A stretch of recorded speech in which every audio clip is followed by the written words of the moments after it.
Today's story is one of those that makes even the most hardened skeptics question their usual view of the world. This is not just a story about a missing person. It is a chronicle of an encounter with something that does not fit into our understanding.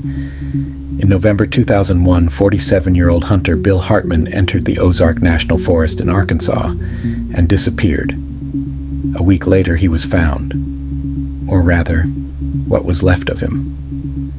His skeleton lay in a shallow depression, pressed into the ground, with such force that it looked as if a multi-ton press had been dropped on top of it.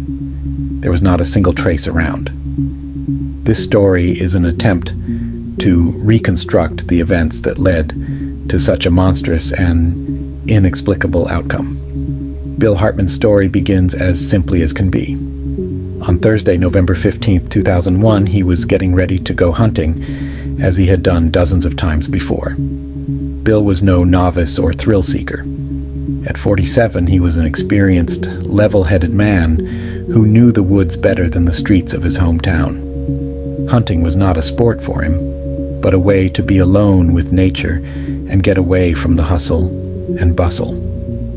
He worked as a mechanic in a small workshop on the outskirts of Clarksville, Arkansas, and his fall trip to the Ozark National Forest was an annual tradition for him. His wife, Sarah Hartman, later told investigators that Bill was in a great mood that morning. He carefully checked his old but reliable Ford pickup truck, loaded his gear, a tent, 3 days' worth of food, and his trusty .30-30 Marlin rifle. He kissed his wife goodbye and promised to be back Sunday evening for dinner. There was nothing in his behavior to suggest anything was wrong.